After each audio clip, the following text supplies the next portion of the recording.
Dirt roads to rock crawling, two-buck chuck to screaming eagle, moonshine to 50-year-old single malt. We talk about it all here on Wheelin' Wine and Whiskey with your hosts, Jason and Chris. Welcome to Wheeling Wine and Whiskey, episode 254, or faux, as they say. Chris! Yes, sir. Where are you? I am in the middle of nowhere with some great friends and enjoying some libations out in, I believe we're in Wilton, California. Is that correct? And we're sitting in a, eye candy on high shop from one of our friends that owns a company called DF Fabrications. I'm sitting here with Anthony, the proprietor of DF Fab, and I also have Rodney, JL Latte Rodney's with us here in the shop. What's up, fellas? So, welcome to the show, let's Anthony. Hear Anthony's voice. Thank you, guys. I appreciate the invite, and I'm excited to be here. Awesome. Hey, so Rodney, are you dropping off another blank check for Anthony? Is that why you're down there? No. This time I come in peace. No more. I come in peace. There's no more blank checks for Anthony at this moment. Penniless, I think. Yes, I have two nickels to rub together, and that's it. We'll let it slide this once. Okay, there we go. So well, cool, man. Well, that's great. Go ahead. All right, so we made the trip here because, as listeners probably have heard, Rodney, JL Latte Rodney over there, had a bunch of work done on his latte machine. His, was that a JL? Yeah. JL Jeep. And all that work was done here by Anthony in this shop. And so we got to see where all the magic happened on that. And Rodney felt that this would be a great opportunity to shed some light, exposure on Anthony and his operation here to help him build his business and, spread the wealth, if you will. So, Anthony, tell us a little bit about you and your early days. What got you into off-roading and why are we here now? Well, my off-roading adventure started in 2001 with a good friend of mine, Toby. He had a YJ, and I was invited to a 4th of July party on the Rubicon. Oh. So everybody that's been up there on the 4th of July back in the early 2000s knows how crazy it used to get and how many people were up there. So I said, yeah, I'll go, have some fun, drink some beer, and see what we can do. So just 5 minutes into the trail, it was something I completely fell in love with. Good. And spent the whole weekend together, broke a bunch of stuff, fixed a bunch of stuff, met a ton of cool people, and just kind of for me solidified, like, these are the kind of people that I like and I want to be around. So that's kind of where I got my feet wet with off-roading. Mm-hmm. And after that, I built a Toyota. It was an 81 first gen. And I knew from the get-go that I didn't want leaf springs. So I kind of like nixed the whole leaf spring era, didn't even go that way, and 4-linked front and rear, the Toyota 1 tons, air shocks, and wheeled that for probably the better part of 3 years, and just kind of got my driving style down and my capabilities, if you will, as a fabricator, and like how things worked. And because again, like 2001, that was my first time ever out on the trails. So I kind of just jumped in both feet and got into this Toyota. And anybody who's in off-road and build stuff knows that it's just a money pit and something we keep chasing. But we all love to do it, and we all have no problem throwing money at stuff if it has to do with off-roading. So, definitely enjoyed being out on the trail with friends and refining those driving skills. And so my buddy Toby ended up buying that old Toyota from me after years had gone by. And it just was kind of funny that I rode in a Jeep with him, and now he's buying a Toyota that I built some years later. Well, you know how much we love Toyotas on this show, so so you mentioned a YJ because that's what my Jeep is, and there's just something that's great about that platform. I know it's the predecessor to the TJ, which had the coil springs and so forth and so on, but the Toyota that you built, obviously you didn't like leaf springs, so it was all linked up and coil. Did it have coilovers on it and whatnot? It had coilovers, sway bars, a full exo cage. I back halved. How many transfer cases? 2. That was the thing to do. Like, how low can you get it? And a 22 RE. Right. And so it was just a solid rig that we had a lot of fun in, and my wife is huge into off-roading too, so we spent countless years on the trail camping. And so that's all pre-kids? Pre-kids, yes. So the listeners should know that Anthony here is the proud father of 3 children. 3 boys. And we'll get into it a little bit later in the show, but what he's building in the next room, which is freaking badass. That's a little bit of a little tease right there. But so what was your next rig after getting rid of the Toyota? Did you build something, or did you just... I did. The next rig I built was a full tube chassis, buggy, 4-seater, 4-wheel steer, 14 bolts front and rear on 42-inch Trepadors. That's like jumping into the deep end of the pool right there. It was like I have an addiction, like most people, to building and off-road, so I just went full tilt. It was kind of a mix between a trail rig and a rock bouncer. In hindsight, wasn't very family friendly. I mean, it was a 4-seater, but it was loud, a built 6-liter. Like, it just wanted to go fast. So it was rowdy. It was rowdy. And we wheeled that for the better part of 4 or 5 years. And then we had an unexpected child come, so I knew unexpected when that happened that you needed the little birds and bees talk. I guess so. We knew when that happened that we were going to have to look at alternative options for getting the entire family out there. So at this point in the business, I had sold a number of chassis and wanted to get into one of my own production chassis. Mm-hmm. So I ended up selling the 4-seater and then built a 2-seat a rear steer car for myself. And so that's kind of what I've had so far. And then obviously looking forward, like you said, a little sneak peek of what's to come here in the shop for the entire family. Yeah. So, and jump in either one. Oh, you got something to say, Jason? Well, yeah, he cutting out a little bit. I don't know if there's a way to get better Wi-Fi in the shop there, but I got the gist of it. So, Anthony, that previous rig was the one that you sold before this one that you have now, correct? That is correct. And how long did it take for you to develop that rig to where you had it before you sold it? How many years or months did that take? That tube chassis was a one-off design that I did specifically for, like, I was kind of into the rock bouncer thing at that time and just loved the flow and the lines of rolled tubing. And so a lot of the chassis was all rolled tubing. And I just kind of went and had fun with it. Right. It was a beautiful rig. Thank you. It was really well built. It definitely looked like a rock bouncer. It did. Yeah. It did. But that thing crawled. and you drove it like one.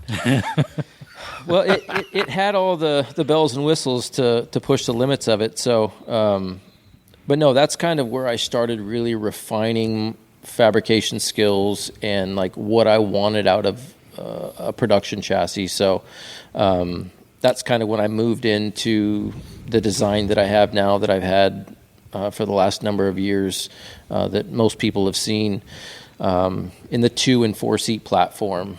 But that was more hand built rather than what you have here in the shop? Correct. Okay. That was 100% hand built, all the tube was rolled by hand. So that one was hand built. No machinery other than a tubing bender and developing skills. Exactly, and a good old hole saw hand notcher. Yeah. So probably the one right over there, huh? That is the one that I used to build it. Yeah, I was looking at that earlier, and I was like, wow, you probably don't use that much anymore. I don't. And if you looked at the end of it where the arbor is, like, it's completely welded because I've broken it off so many times and got tired of replacing them. I just welded it on there, and it works great if and when I need to do one-off parts that the machinery can't do. Yeah. And we'll get into the machinery here in a little bit because, as Chris said, this is a fantastic shop, and one of the reasons why I went to you. One, you fed me a lot of beers on the lake bed one day, and I'm like, and we were just talking about the rigs and everything you built for Pryor, and I saw your work, I saw the detail, and I'm like, yeah, this guy can he can lay it down. So you were local, and so that's why I was in a time crunch and brought the JL down to you. So well, we definitely appreciate you trusting us with your Jeep, and you got appreciate the work. It got the kids to school a few days, didn't it? It did. Yeah, they had fun driving it. Oh, that's perfect. That's perfect. Is that you hearing us a little bit better there, Jason? Yeah, that's much better. It was just so choppy. So Anthony, so you got bit by the 4-wheel drive off-road bug hard. I mean, you do one of the greatest trails in the world, Rubicon, and then you definitely dove headfirst into the deep end by a four-steer rock bouncer-esque buggy. So when you built that, I mean, it was unique, and I love the one-offness of it. And you made another buggy for another buddy, didn't you? Or was that after you made the current buggy that you have? I mean, when did you, I guess the transition that I'm looking for is when you decided, hey, I kind of want to do this for a living if I can make this work. Yeah, so that kind of goes back to what I was doing prior to doing fabrication. So I was a general contractor for 12 years. I owned my own construction business. We built houses, remodels, room additions, things of that nature, and didn't travel much, but went to Napa and Auburn, to the Bay Area, and being out of town, as anybody knows, it just gets old very quickly. So when our first child came along, I knew that was something that I just didn't want to be away from. So started looking at alternative options to do business in another field, and I had fabrication passion for a number of years, and I felt like I had a pretty good skill set. And so about the time my son was 6 months old, I made the decision to just stop doing contracting, and it was literally cold turkey. Like, I literally just stopped doing it. I had been doing the fabrication and construction simultaneously, and it was just too much for one person. So I just kind of gave up and just told people I wasn't taking on any more work. And over the past 4 or 5 years, business has gotten extremely good, and so grateful for the people that put their trust in me and working on their rigs, and I'm able to provide for my family now and do it from home and be with my kids whenever I want. That is awesome, man. I'm so glad it's working out for you, and it has not been any shortage of long days and nights. I know in the shop, you grind it out, man. You're focused, and every time I'm talking to you, you're working away, and that's what it takes, But how many chassis now have you built? 20 what? We have 22 on the fixture right now. Gosh, 22. Wow. That's amazing. Yeah, it still seems pretty surreal. Like, it's pretty cool to know people like your design and want to spend their hard-earned money on your product. And every time I get an order, it's kind of solidifies to me, like, all right, I'm doing something that that people like and people really dig and want to spend money on. So Yeah, it drives the passion. It's a relationship. Definitely. Right? Yes, definitely. You may pay for the chassis, but when you run into a problem, fitting your parts up to your chassis, they give you a call, right? They have your number. You want that call because you don't want that chassis sitting in the garage. You want that chassis out on the trail. Yeah. Definitely. Yeah, and just getting fellow chassis owners together and going out and running local trails, like it is so cool to be on the trail with a bunch of rigs that came from your shop.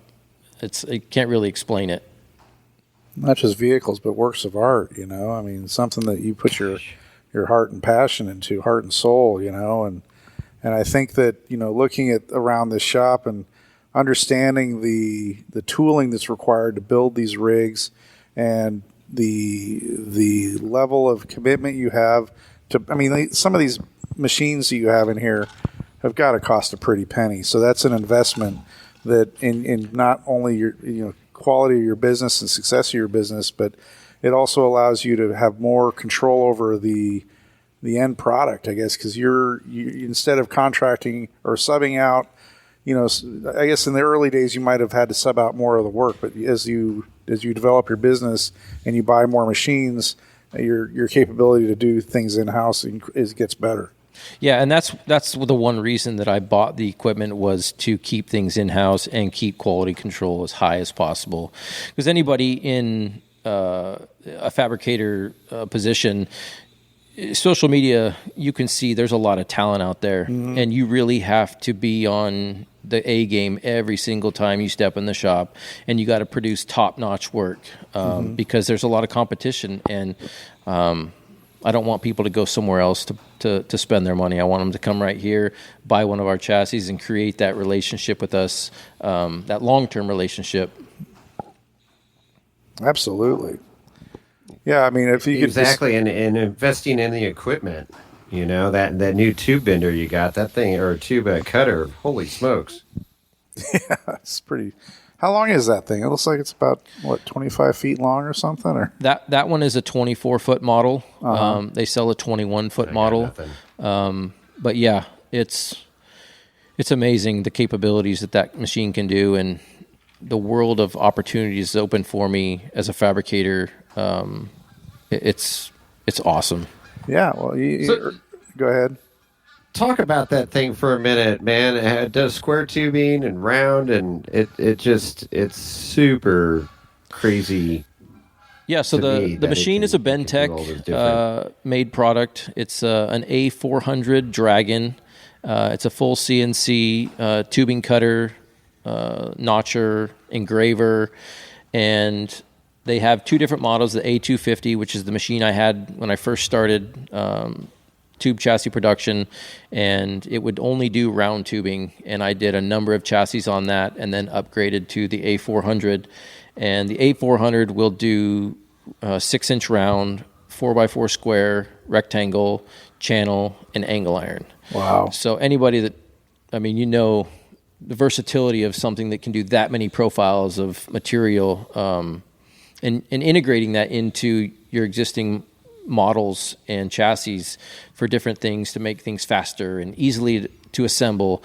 It's just a great machine, and it speeds up, and I can get products to customers faster, and everybody likes that. If you can get a product out the door faster, nobody wants to wait. Well, yeah, time is money, right? Sure. What does it take to take an order for a chassis, to cut it, bend it, get it on a pallet, and shipped out? So we sell chassis a variety of ways. We sell a chassis as a kit on a pallet. We can ship it to you. You can assemble it.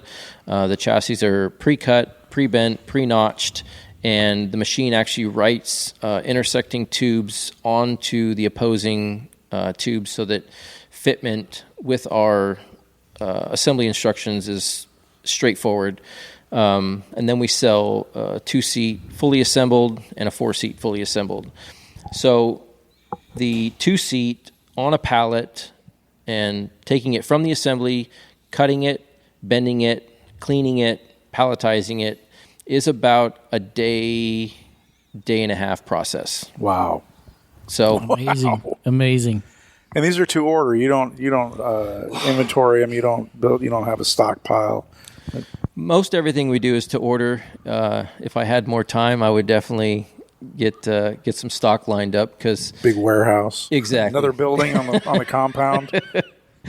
But yeah, just because everybody, we sell different models of our two-seater, different side door. Mm-hmm. We offer an operable door option now. So I need that. There's multiple options for each chassis that you can order. So it's kind of hard to make a one-size-fits-all when we can do things relatively quickly in the chassis kit aspect. Well, I like what you just said about the opening door thing because you probably heard on the show that I only have an X number of ins and outs. So, so how do you get there? You go to dffab.com. Yeah. So to order any of our kits, you're more than welcome to go to dffab. Yeah. Is there a way that you can increase his ins and outs by having a better step? Definitely, we could do some amp steps off the side of it for him. Yeah. Some hydraulic steps. Perfect. Or maybe the whole vehicle could squat down to the ground. Or maybe one of those lifts. You could incorporate one of those gantry lifts that they have for pools. Oh, yeah. Shut up. Fucking gantry. Killing me. So where were we? Yeah, we were talking. So people can go to dffab.com. Yeah, so people can go to dffab.com, dffabrication.com. You can check out all our chassis, all our products. But I tell most people that are interested in chassis, let's get on the phone, let's chat, let's talk about what you want to do with the chassis, what type of suspension you want to set up, what running gear you want to do, and get more detail that we can tailor your build to your chassis. Mm-hmm. Because we have a lot of options for each chassis.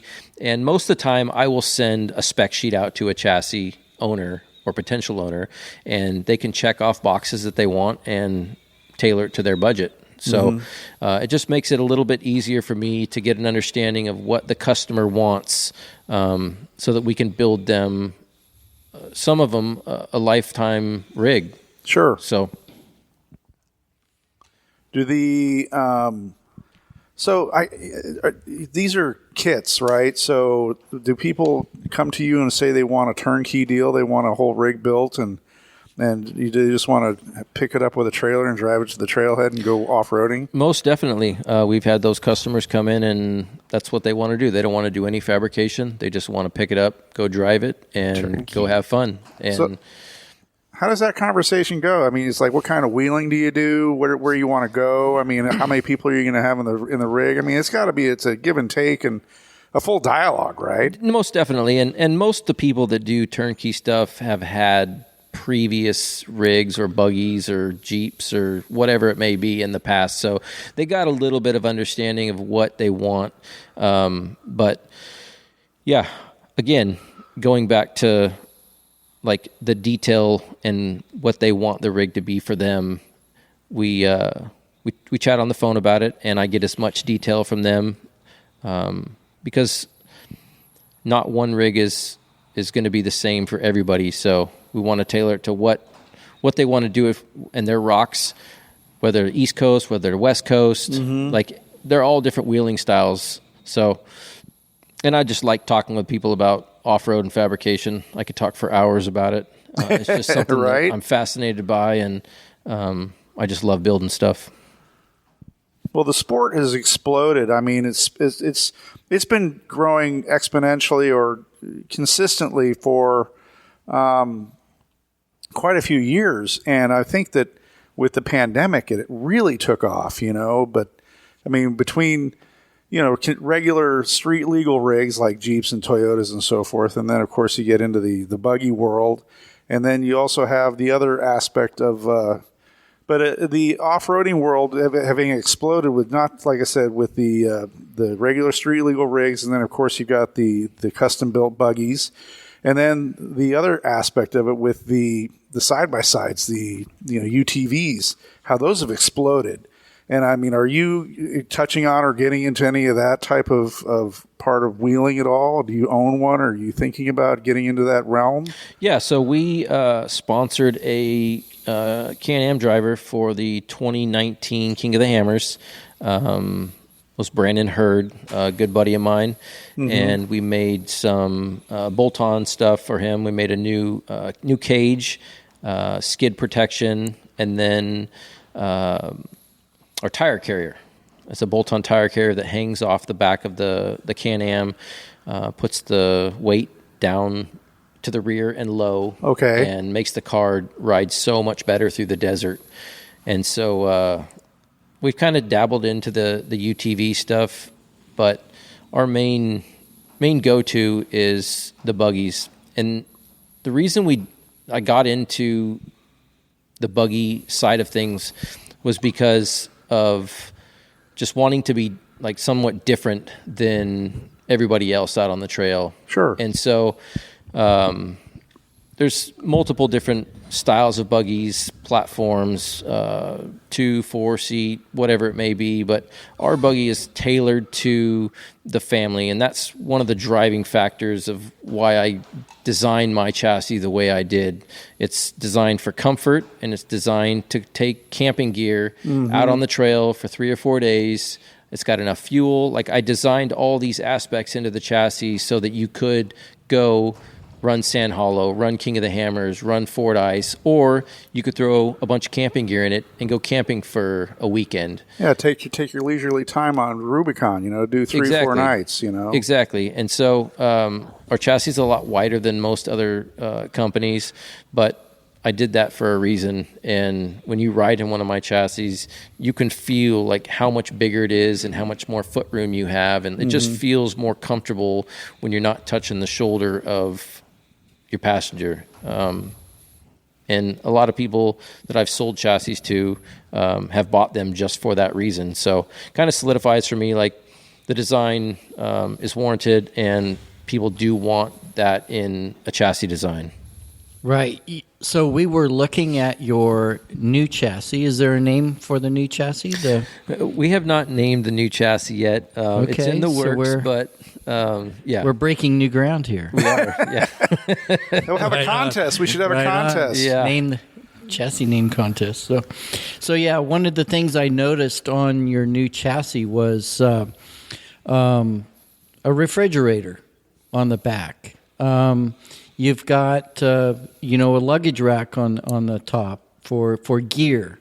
It's all hand built. It's all made into the chassis, and so are those options, like when you buy the chassis, are you clicking on a box and say, add a 68 quart cooler on the back and a place to house that? Yeah, so they are options because everybody has different ideas on what they want to use their rig for. So I'm kind of setting this one up so that you can see what the chassis can take and have all the bells and whistles if you wanted to order it that way. Right. And so this chassis is set up in the back, can handle a 75 quart fridge freezer. Right on. Which, wow, for most buggies, like, that's an entire trunk space. Yeah. But when you look at that 75 fridge in the back of that chassis, it doesn't look like it's a 75 quart fridge freezer. No, because you've got room for 5 people. Exactly. And 43-inch stickies. If you have a 75 quart fridge, you've got 5 people who are going to be eating. Well, the 6th person could probably go inside the fridge. Well, it's all scale, right? Because you got those giant freaking tires and axles on there too, supporting the whole operation. And it's 4-wheel steer. And, right. Definitely. Oh my God, this thing is beautiful. I can't wait to see it at Trail Hero and out on the trail. Right. Anthony, so this evolution, this quick evolution that you've done in cars, and I know there's going to be a few more versions after this, and probably this year. But you're moving so fast. But what I know the 5-seater here prompted because of your large family, but what else are you seeing in the future? What else is stirring around in your mind that you might be able to allude to potential clients here? Well, we have a we have a couple different designs solidified in 3D model rendering. One is a 4400 based car, spec'd out with all the correct tube size. Everything's shrunk up, and we shrunk the entire width down to race width. So, and then we have a smaller version of our 2-seat that is, I call it a comp chassis, just a little bit smaller interior.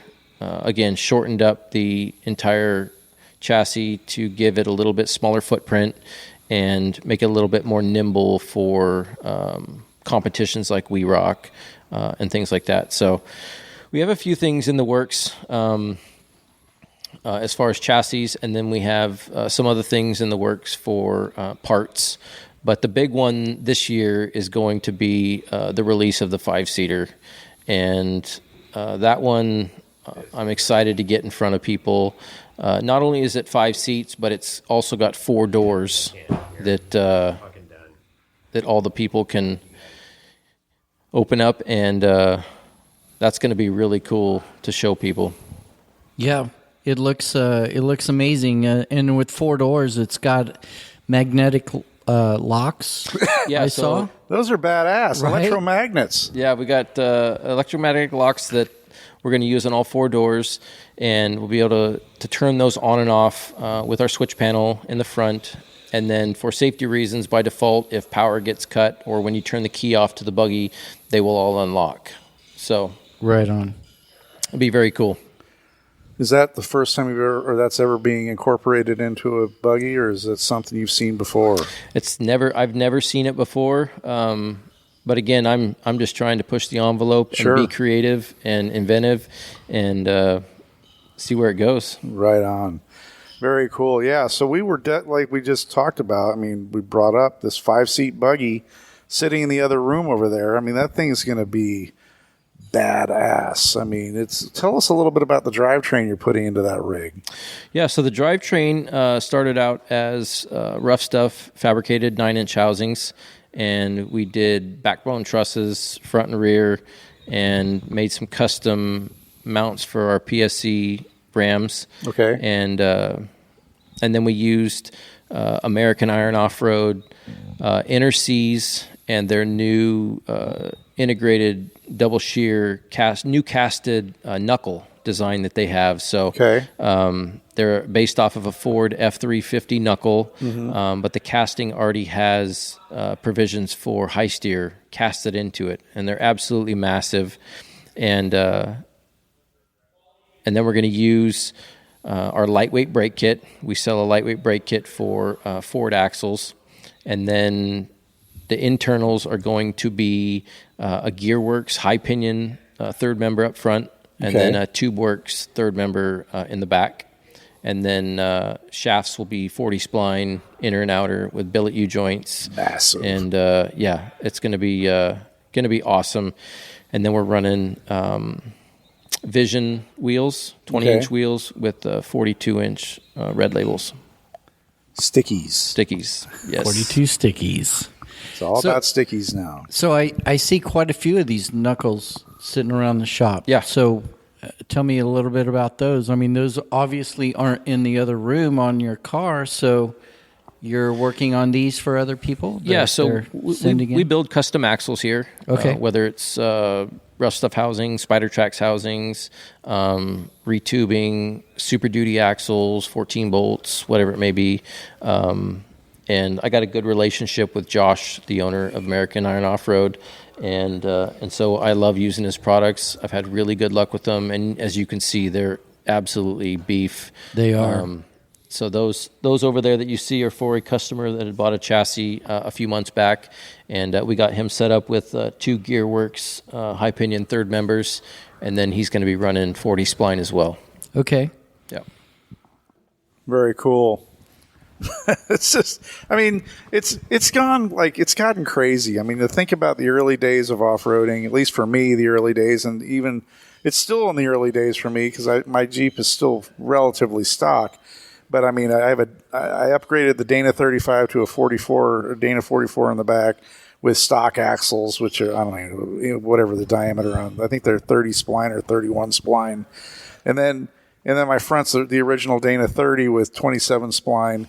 And you're sitting here talking about 40 spline and freaking 1 ton mega knuckles and all this shit. And it just goes back to when I was right seating with Eric Wicks in one of his trail bomber on Ford Ice, and I'm sitting there looking through the footwell at the front axle and the U joints, and we're on the pillow line in Winch Hill 3, and I'm watching, and it's got 42s, it's just a little 4-cylinder and turbocharged engine, but he's like just hammering on this car, and I'm watching that U joint because it's right there. I could reach out and touch it with my foot practically, and I'm waiting for that thing to freaking explode, and it never did. And that's where I'm going with this, is the strength and the solidity of these vehicles and the drivetrain components that have evolved because of the sport have just gotten to the point where they're massive. 40 spline. The beef on those things is huge. What's next? 41, 42, 45? Are we getting into dump truck axles at that point? Where's the limit? Yeah, definitely. The sport pushes you to be better and do bigger things, and bigger tires and bigger rocks and bigger obstacles. Exactly. And it goes back to in 2001 in that YJ, he had a Dana 35 and we broke the axle and had to wheel all the way back out with ratchet straps and with gear lube and Sure. trying to make it back. And after that, I'm like, I don't want to break. Yeah. It just, not that it killed our weekend, but it took a lot of time to get the rig back there and get it fixed up. So if we can put components in these vehicles where you can go out, hammer on them if you want to, wreck wheel if you want to, but make it back and do this repeatedly time after again and not have to spend any more money, I think the masses would probably opt to spend a little bit more money up front to not break.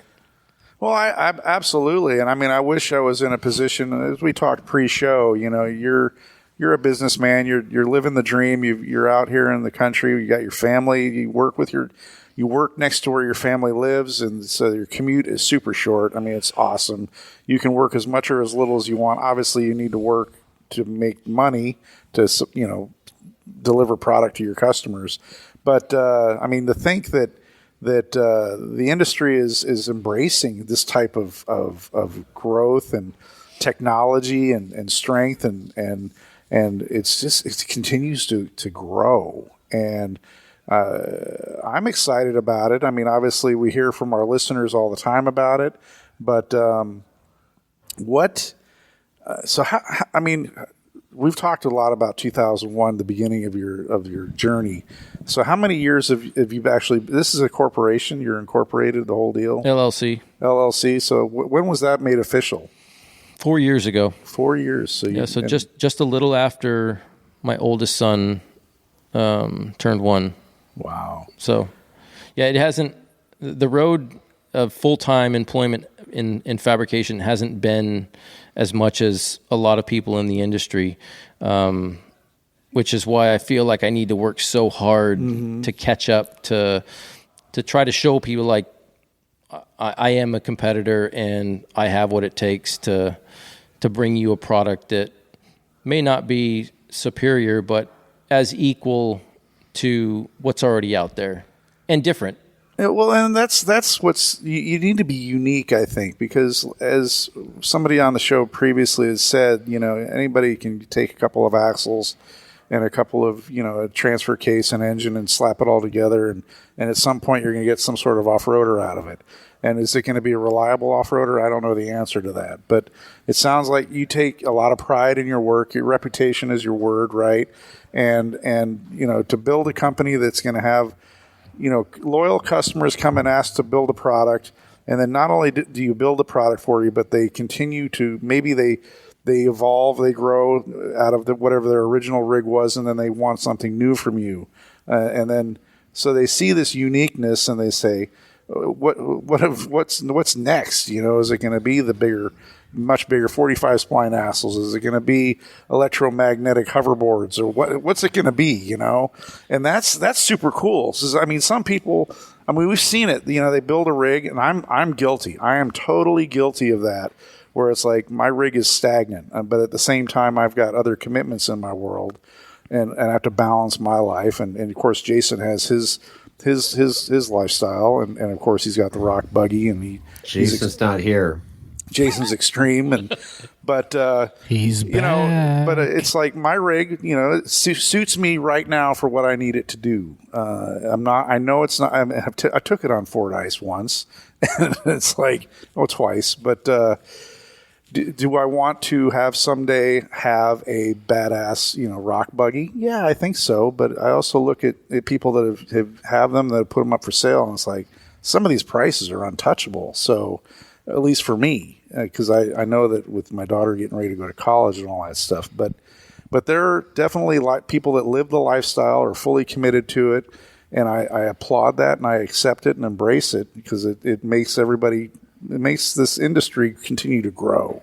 So I know you're growing, and hopefully we're spreading the word to some of our listeners, and all of our listeners, and they're going to get excited, and they're going to call you, and your business is going to continue to grow. So Definitely. It's the detail, right? It's like when I'm on the lake bed and I'm hanging out at Anthony's camp, and I'm looking at two of the rock buggies that he's built. I'm looking at the detail associated with those buggies, and I'm like, this guy, he pays attention. yeah, And he's got the ideas, and he manifests those ideas into his product. And if you're looking for that, you know, as a in your vehicle, then you know, he's like, that's the phone call you got to make. Mm-hmm. And so I realized that with the JL, I'm not going to live on Dana 44s all my life, but for now, they'll do just fine. sure. So we just make them beefier and stronger, and then we push the limits of that. And then maybe my next step is, you know, a buggy, because I'm learning lines and learning how to wheel and getting comfortable with what I'm doing on the trail, and I want to take it to the next level.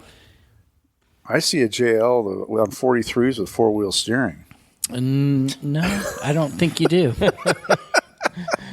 No? No, I don't think you do. Oh, I'm mistaken then. Wow. No, but, you know, every once in a while, you know, riding in Jason's buggy, going up the pillow line on Winchell 3, like you said, that gets the juices flowing. Oh, yeah. Right? Oh, yeah. We're going down Medusa.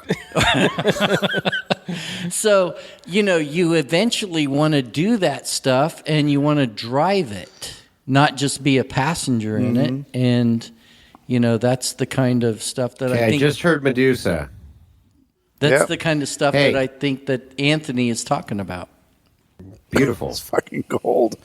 So, yeah, what we were saying, and obviously you did a bunch of work on Rodney's rig and made it badass, and obviously I know we heard about you driving around down on the lake bed a little bit and enjoying the ability to drive a little bit faster with your new shock setup and whatnot, your big honking Fox shocks. It right now it feels like 37s are not controlling the vehicle. It feels like the vehicle is controlling the 37-inch tires, right? So like it went from very stock with oversized tires where you kind of have to be careful. I realize the gearing and everything is there's going to be a weak point somewhere. Sure.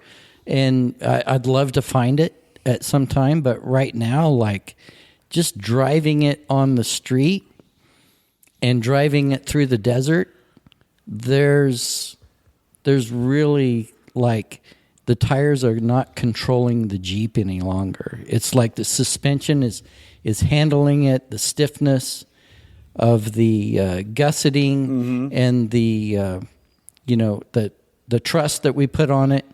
and the shocks are definitely made it a completely different vehicle. Well, so that's a great point. I mean, so we've talked a lot about during the earlier part of this episode about the beginning of Anthony's company and his passion about building, originally street legal rigs or whatever, but then he's immediately jumped into the deep end with buggies and tube buggies. But this is the other aspect of his business, is bringing in street legal rigs like yours or potentially even mine, and going through them and strengthening them and improving them overall. So let's talk a little bit about that, or how much of that of your business is bringing street legal rigs in and working on them per customer spec. Well, very little of my business is actually for doing what we did to Rodney's, and because I just don't focus my social media and my marketing to that aspect of the industry, because what I love to do is build buggies. Sure, I love fabrication. Not to say that, like, the components that we put on Rodney's vehicle aren't superior, because let me tell you, Artec makes a truss that is pristine fit on those axles, RPM steering, Fox shocks. Like, every component that I put on his vehicle was spot on fitment. Like, it was impeccable.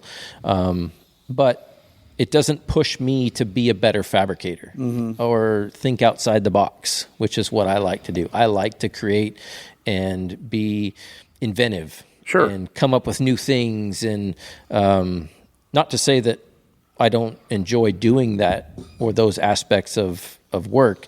It's just, it's not something that I've really pushed my business to do right now. No, I understand. Chris, I had to read the instructions to him. For the bump stop. Let's look at it from a different perspective. I mean, so you bring in it. Let's say it's a Rodney again, but the guy is in the early stages of his off-roading passion or off-roading growth, and he realized, so he's got a Jeep, some sort of Jeep, maybe even a Toyota, whatever. I forced myself on it. No, I understand. Right? But listen to where I'm going with this. So. But it's like, 2, 3, 4, 5 years down the road, after realizing the quality of the improvements that you helped him with on the street legal rig, he comes back, or she, let's be reasonable, she, he, whatever. Hey, sure, I'll use all my pronouns. Huh? So, and says, hey, I love off-roading so much, but the limitations of this vehicle, my street legal rig or whatever, is limiting me to what I can or want to do. Please build me or provide me with the components to build a badass rig. And so that's kind of where I was going with that, is to see if you're kind of nurturing a future customer. Definitely. And I have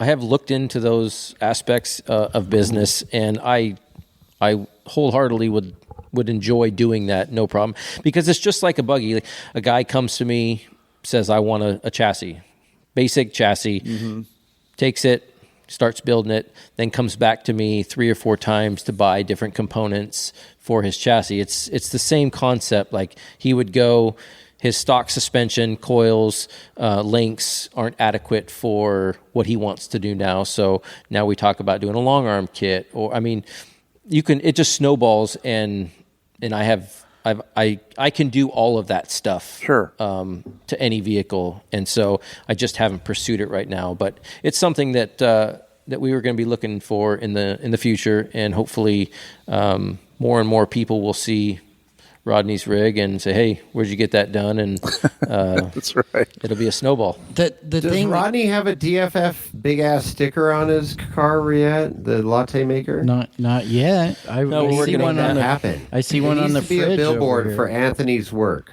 Absolutely, I'll run it. I have a Make coffee it cup happen. with a sticker on it. I still rock that every day. We could weld DFab in his hood or plasma cup. Yeah, you need something, Anthony, because it came out very, very nice. I can appreciate your work.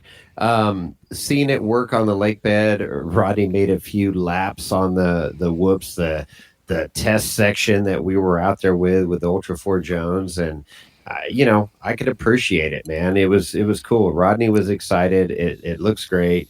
It's not going to be something. He's going to grow on this, and it's just it's exciting to see him take this Jeep to a whole new level. It doesn't suck. I can tell It doesn't you that. suck. It doesn't suck.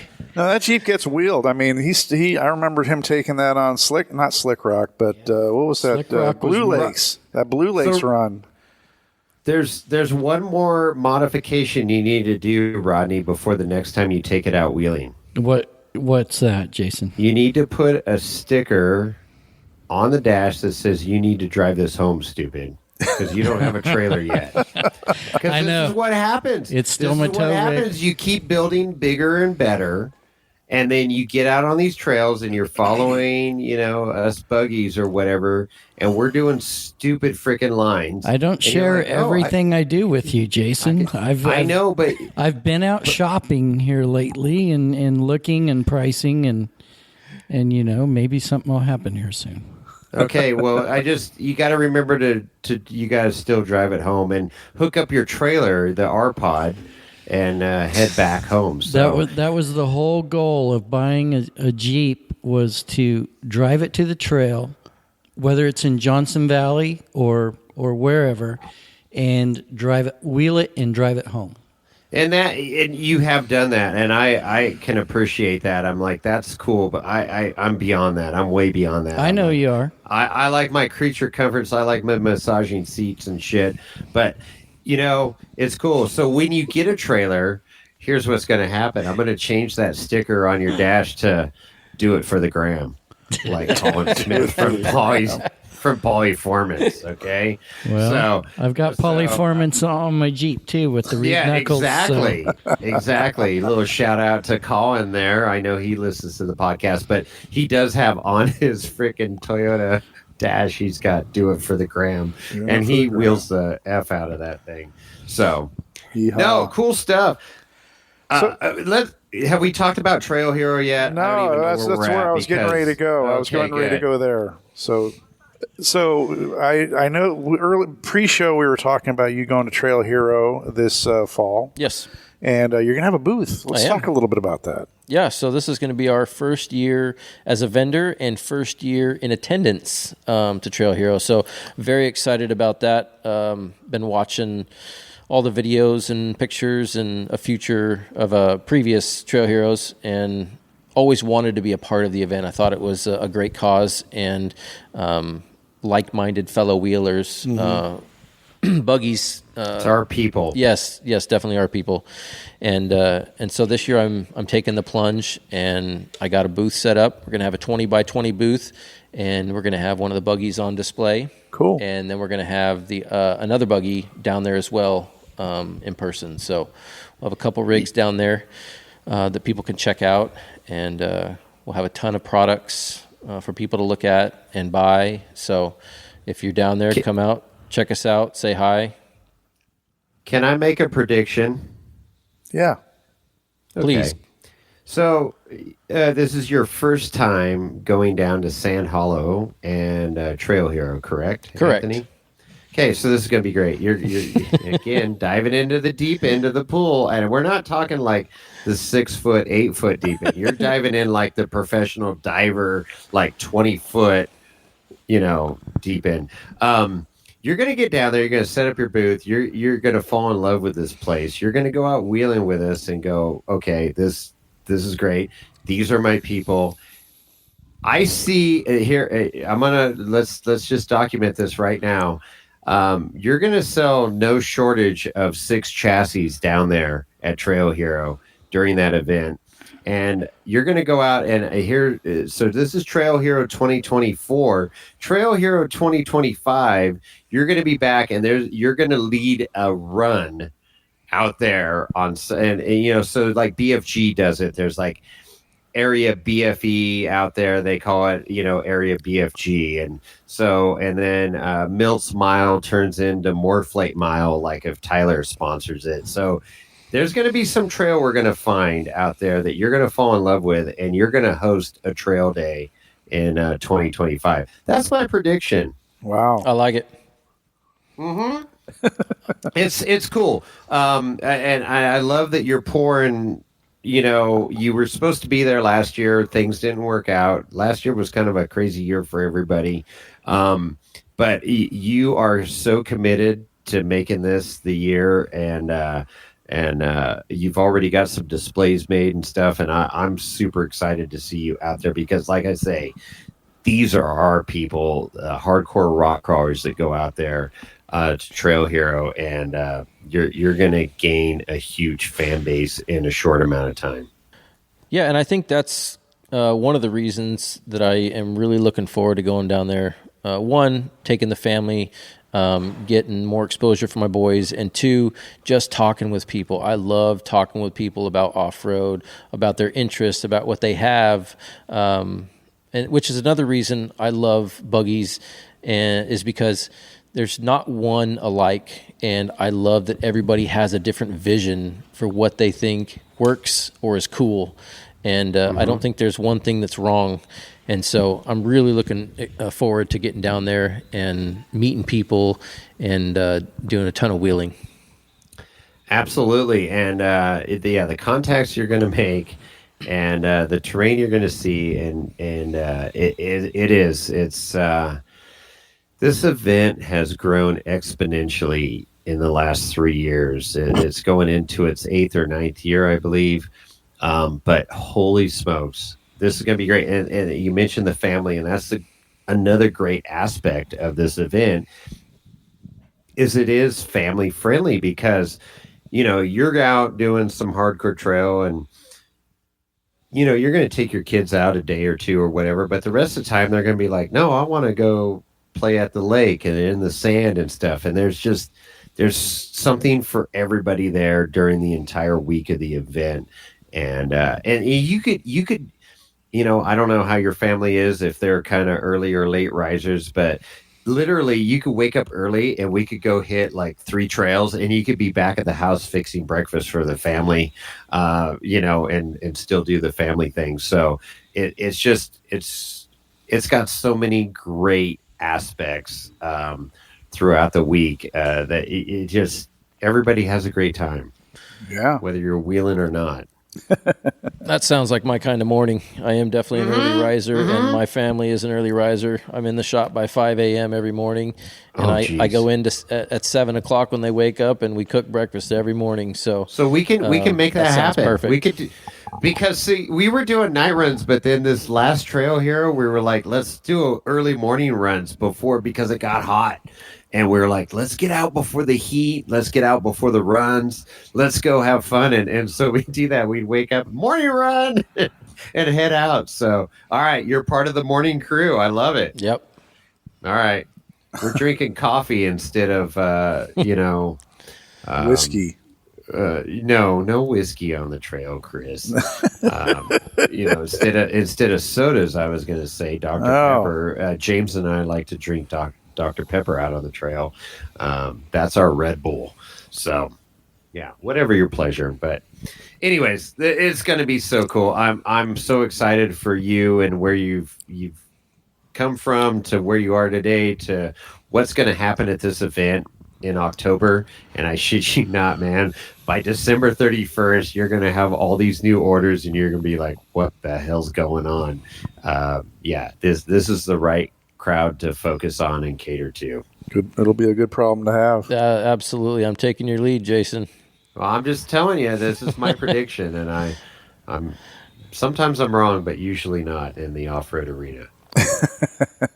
I'll keep my fingers crossed. Right on. You don't need to cross your fingers. Just be there. So if your listeners are at Trail Hero, seek out Anthony's booth down there in what's that? What do they call that? It's not Hammertown. What do they call that? Just Vendor Row? I mean, it's the vendor section, and it goes. They start on Wednesday, but Thursday is like when it really starts. Thursday, Friday, Saturday. Saturday is like the huge day because most people are wheeled out. They've been wheeling all week, and they wake up from the concert on Friday night and just want to hang out. And so the vendor show is super popular on Saturday. And the great thing with Rich that runs this operation, he claims to be chief janitor and bucket washer or whatever, but he's getting critical of who are vendors. They need to be off-road related. He doesn't want people selling bracelets and tchotchkes and stuff there. It needs to be off-road and I respect that, because he could like sell out, right? And like, oh yeah, I'll take your whatever money for this booth, and they're very reasonably priced booths, by the way. But he's outgrowing the area, and he wants it to be 100% focused on off-road, whether it be side-by-side or Jeep or, crazy extreme buggy like Anthony's building. But it's going to be related to off-roading, and I love it. I love how this event has progressed, and America. Jason, I don't know if you know this, but Anthony is a golfer. Or a former golfer. I did not know that. Who wants to start swinging the sticks again. Are you gonna play in the golf tournament, Anthony? We have an extra spot. I've definitely thought about it. I haven't looked at the schedule to see what day. It's Monday. That is. Monday morning. Okay. It's a fun event. It's a scramble. You don't even need to be a good golfer or any kind of golfer, really. I mean, there's people that play golf once a year at that event. So Jason will carry you. Yeah, it's a lot of fun. I highly recommend it. It has evolved, and it's just a fun, actually debauchery morning out on the golf course. It mirrors Caddyshack in several ways. So I highly recommend it if you even remotely want to play golf that week. It's an incredibly nice golf course, and we go out there and basically we are the people that I hated to play my golf course, just driving all over right next to greens and tees and raising hell and stuff. That's every day at my golf course. Well, yeah, I was at a country club. We were a little more refined, Chris. Yeah, right. Okay, whatever. Go to a country club today and see what you see. It's changed. Oh, it has? Okay. Oh, yeah. I don't get invited to country clubs anymore.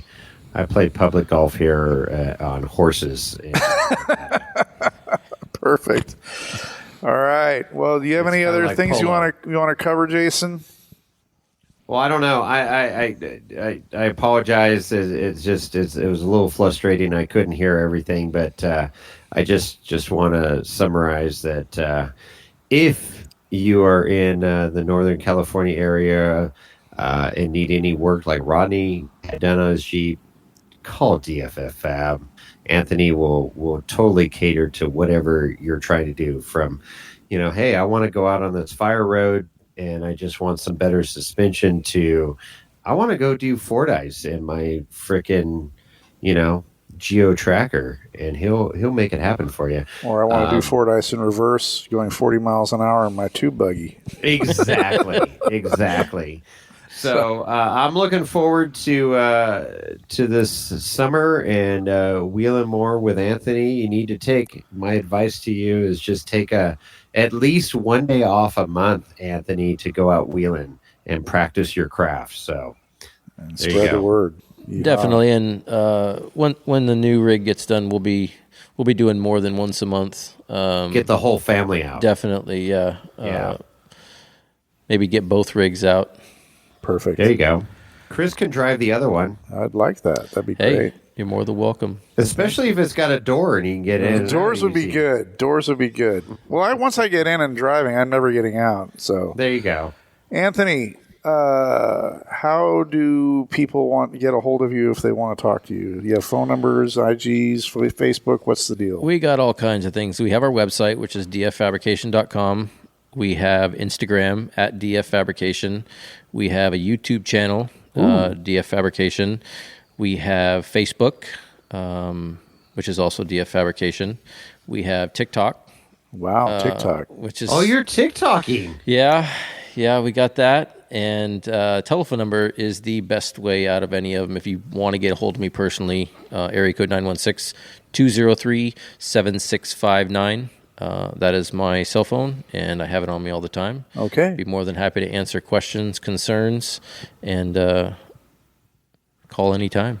Right on, right on. And do you do email at all? Or? We do email dffabrication@yahoo.com. Okay, right on. Well, Anthony, thank you so much for taking time out of your day and evening to meet with us and sit with us and record with us. And hopefully you had as much fun as we did. I had an awesome time. Thank you guys for having me on. Appreciate it. I love listening to you guys' stuff, and look forward. Do you listen while you're working in the shop, or is the shop too noisy with the machines? Well, I have earbuds, and then I have my big speaker. But I was telling Jason the other day, I had it on my speaker, and it was playing kind of loud, and Jason was going on his rant about Cheney. Oh, uh-huh. And the F-bomb started to fly, and right then, like, he hadn't said anything the whole podcast, and then right then my kids and my wife walked in, and she looks at me, and he's like, "What are you listening to?" And like, he just started. So your wife hates me. Okay, cool. Perfect. Right on, right on. But no, looking forward to wheeling this summer and doing a lot more of it. Right. Absolutely. I'm looking forward to wheeling with you, Anthony, man. We always have a good time out there.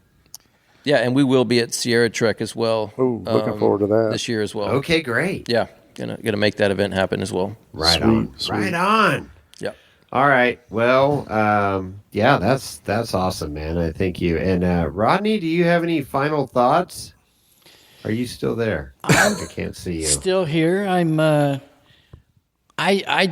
glad that we got together to do this. This has been a long time in the making, and it just so happens that Chris and I are coming up on a busy week, and Jason was traveling, and he just got home, and so things just kind of came together all today. Chris made his way over to my golf course. We fed him.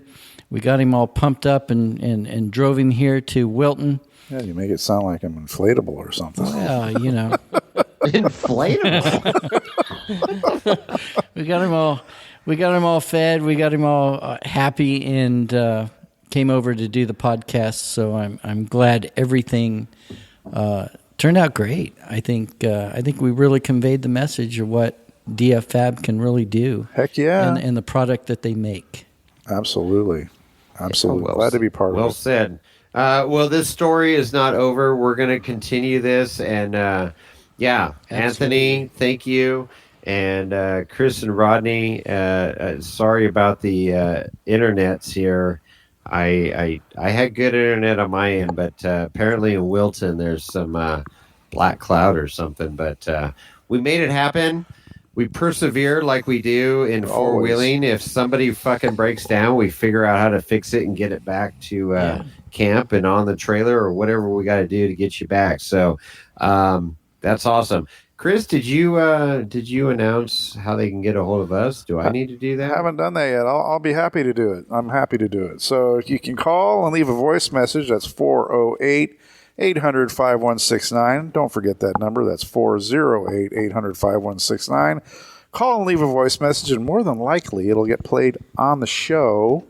And if you blah, blah, blah, blah, blah. You can also email us, Jason at Wheeling Wine Whiskey, or Chris at wheelingwinewhiskey.com. Don't forget about the IG, which is at Wheeling Wine Whiskey. You can always go to our website, wheelingwinewhiskey.com, where you'll see all the links to our past shows, and you'll also see the links to our merch, which there's nothing major coming up right now. Easter. Well, this is going to be after Easter, so yeah, it's kind of that lull time of the year. But if you still want to get a shirt or a hat or a hoodie or whatever, a beanie, you can go to the website and there's links for that. So don't ever forget about merch. It's always nice to see people representing the show out in the wild. It is fun. I've seen stickers, and we will talk about my trip to Oregon here on the next podcast, but I saw not one but two Wheeling Wine and Whiskey stickers on the rigs driving.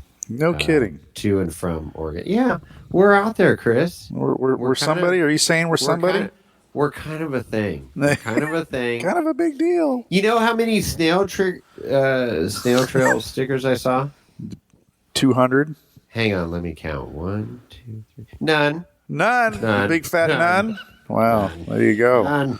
Let's not forget about the benefit at Prairie City. Oh, yeah. Let's make one more announcement on that. Prairie City for Sue Lee Bunn. That's coming up quick. April guys. 13th from 10 to 10 a.m. to 2 p.m. at Prairie City. Go ahead. We're still accepting if you got any raffle items. I mean, we got some killer raffle items. I'm on this blog message feed with everybody that's organizing this event, and I'm telling you, if you just show up for the raffle, you're going to do well. I think there's a participation prize for everybody. Everybody gets a trophy. Show up, but if you've got something you want to donate, please contact us at Wheeling Wine and Whiskey, and whether you email or Instagram, because it's going to be a cool event. And But do it soon. Yes, make it happen. Make it happen. All right. Anything else, Jenny? Anybody else have anything else? I'm good. Thank Chris? you, gentlemen. I think that's it. Anthony, thank you. Chris, Rodney, thank you. And with that, We're out.